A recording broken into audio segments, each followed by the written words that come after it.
జై శ్రీరామ్. అందరికీ నమస్కారం. వెల్కమ్ టు న్యూస్ అఖండ. నేను మీ కస్తూరి శ్రీధర్.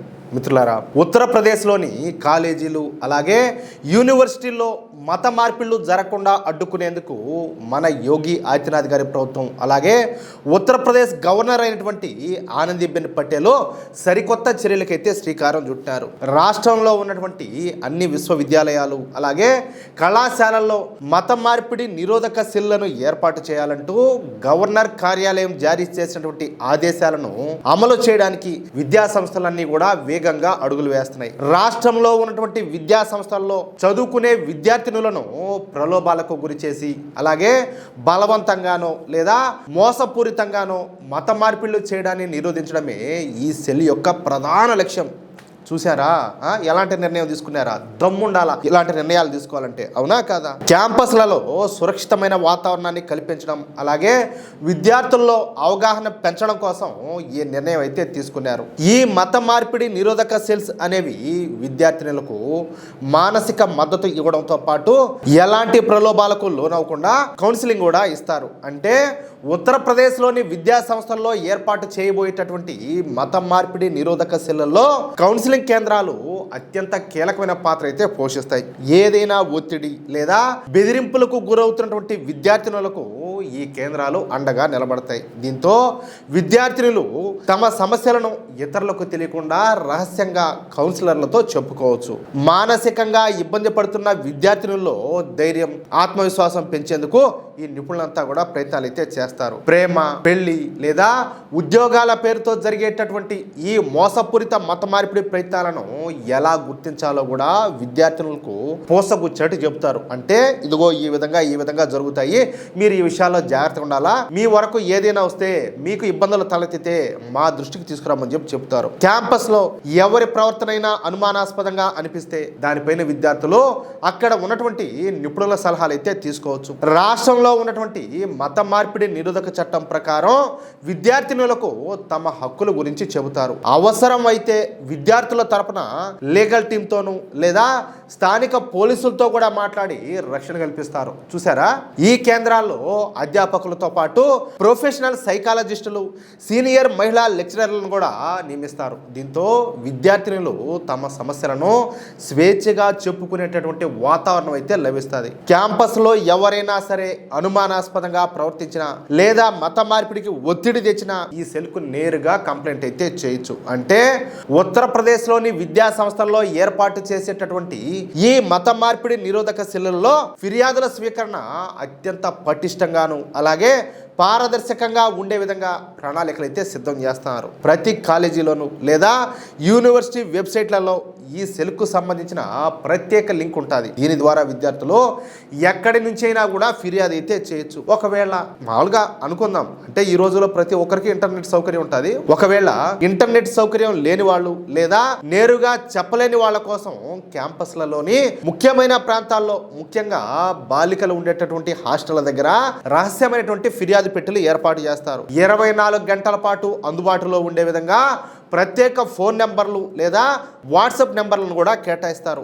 ఫిర్యాదు చేసేటటువంటి విద్యార్థిని తన పేరును లేదా వివరాలను వెల్లడించకూడదనుకుంటే ఆ గుర్తింపును కూడా పూర్తిగా రహస్యంగా ఉంచుతారు. అర్థమైందా? ఫిర్యాదు చేసేందుకు సదరు విద్యార్థిని పైన ఎలాంటి ప్రతీకార చర్యలు కానీ లేదా ఇబ్బందులు తలెత్తకుండా కాలేజీ యాజమాన్యం పూర్తి బాధ్యత అయితే తీసుకుంటుంది. ఒకవేళ సపోజ్ మన ఆడబిడ్డే ఉండాలి, పోయి కంప్లైంట్ చేస్తుంది, నువ్వు నా మీద కంప్లైంట్ చేస్తావా, నీకెంత ధైర్యం అని చెప్పేసి వాళ్ళ మీద ప్రతీకార చర్యలు అనేవి ఉండకూడదు. ఆ విధంగా కాలేజీ యాజమాన్యం పూర్తి బాధ్యత కూడా తీసుకుంటుంది. మీరు అనుకోవచ్చు, ఒకవేళ కాలేజీ యాజమాన్యం ఆ బాధ్యత తీసుకోకపోతే అప్పుడు ఏంటి పరిస్థితి, ఆ బిడ్డ బతుకు నాశనం అయిపోతుంది కదా అని చెప్పేసి మీరు ఆలోచన చేయొచ్చు. చెప్తా దానికి కూడా. ఫిర్యాదు అందిన వెంటనే సెల్లోని ఈ కమిటీ సభ్యులు అత్యవసరంగా సమావేశమై ప్రాథమిక విచారణ అయితే జరుపుతారు. ఈ ప్రాథమిక విచారణలో బలవంతపు మత మార్పిడి లేదా వేధింపుల నిజాలు గనక తేలితే కాలేజీ యాజమాన్యమే నేరుగా పోలీసులకు అలాగే చట్టపరమైనటువంటి అధికారులకు ఫిర్యాదులు బదిలీ చేస్తుంది. అర్థమైందా? వచ్చిన ఫిర్యాదులు అలాగే తీసుకున్నటువంటి చర్యలపైన కూడా ప్రతి నెలలోనూ లేదా 3 నెలలకు ఒకసారి విశ్వవిద్యాలయ వైస్ ఛాన్సలర్ కు అలాగే గవర్నర్ కార్యాలయానికి నివేదికలు అయితే పంపాల్సి ఉంటుంది. అంత ఈజీ ఏం కాదు. కథలు దొబ్బితే వేరే లెవెల్ ఉంటుంది. మళ్ళీ తెలుసు కదా యోగి ఆదిత్యనాథ్ గారితో ఆయనతో పెట్టుకుంటే మళ్ళీ ఏమైనా కొత్త నాటక నేర్పించాడు ఆయన. అంతేకాకుండా చట్ట విరుద్ధమైనటువంటి మత మార్పిడుల వల్ల జరిగేటటువంటి నష్టాలు, రాష్ట్రంలో అమల్లో ఉన్నటువంటి మత మార్పిడి నిరోధక చట్టం పైన విద్యార్థులకు అవగాహన అనేది కల్పిస్తారు. ఉత్తరప్రదేశ్లోని విద్యా సంస్థల్లో ఏర్పాటు చేసేటటువంటి ఈ మత మార్పిడి నిరోధక సెల్లలో అవగాహన సదస్సులు నిర్వహించడం చాలా ముఖ్యమైనటువంటి భాగం.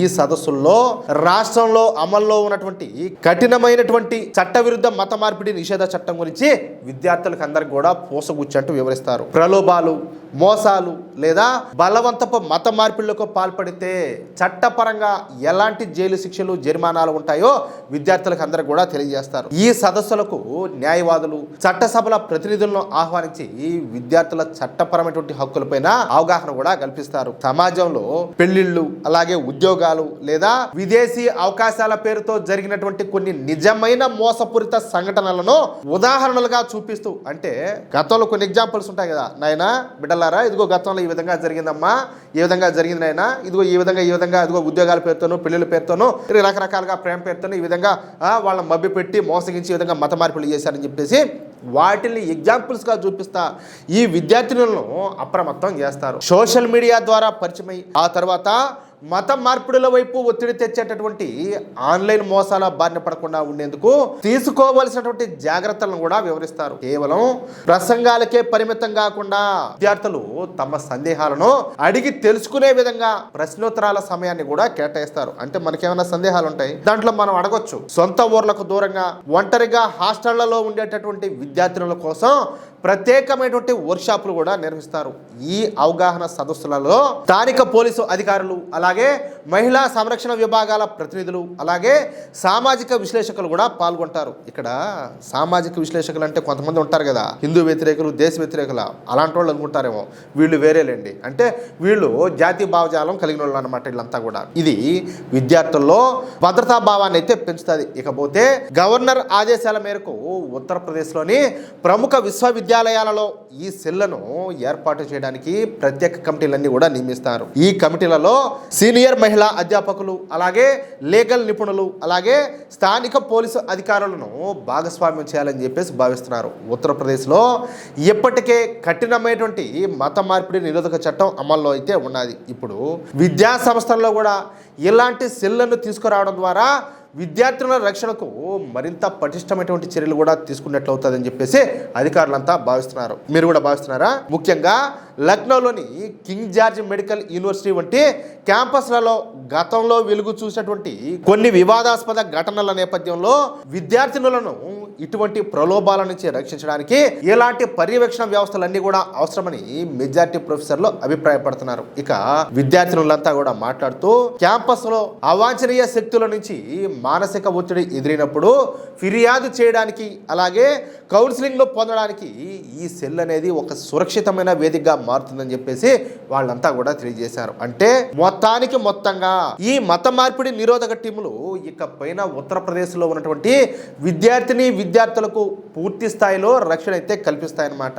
అది విషయం చెప్పినా కదా, ఇలాంటి నిర్ణయాలు తీసుకోవాలన్నా కూడా దమ్ముండాలా. మన తెలుగు రాష్ట్రాల్లో మన నాయకులకు, మన ప్రభుత్వాలకి ఇలాంటి దమ్ముండదా ఇలాంటి నిర్ణయాలు తీసుకోవడానికి? ఇక్కడ ఒకటేనయ్యా, మన దేశం ఇది, మన సమాజం ఇది, మన ధర్మం, మన వాళ్ళందరినీ కూడా కాపాడుకోవాల్సినటువంటి బాధ్యత మంది. మొహమాటాలకు పోతే ఏదో జరిగిందని చెప్పేసి ఇక్కడ మొహమాటాలకు పోవాల్సినంత అవసరమేం లేదు. అర్థమవుతుందా? ప్రతి ఒక్కరు కూడా నిక్కచ్చిగా ముక్కుసూటిగా ఉంటేనే ఈ దేశం కావచ్చు, మన ధర్మం కావచ్చు, మన సమాజం కావచ్చు అంతా కూడా బాగుంటుంది. అది దానికి తగ్గట్టుగా అడుగులేస్తే అందరికీ మంచిది. మిత్రులారా, ఈ న్యూస్ కనుక మీకు నచ్చినట్లయితే వెంటనే ఈ వీడియోను లైక్ చేసి ఈ వీడియోను మీ మిత్రులకు అలాగే మీరు ఉన్నటువంటి వాట్సాప్ గ్రూపులోను, ఫేస్బుక్ గ్రూపులోను తప్పనిసరిగా షేర్ చేయండి. అలాగే మన యోగి ఆదిత్యనాథ్ గారి ప్రభుత్వం తీసుకుంటున్నటువంటి ఈ అద్భుతమైన చర్యలపైన మీ అభిప్రాయం ఏంటో ఖచ్చితంగా కామెంట్ రూపంలో తెలియజేయండి. ఇంకో విషయం ఏంటంటే, ఇంతవరకు మీరు కనుక మన ఛానల్ను సబ్స్క్రైబ్ చేసుకున్నట్టయితే ప్రతి ఒక్కరూ కూడా మన ఛానల్ను సబ్స్క్రైబ్ చేసుకోండి, సపోర్ట్ చేయండి ప్లీజ్. జై శ్రీరామ్, జై హింద్, భారత్ మాతాకి జై.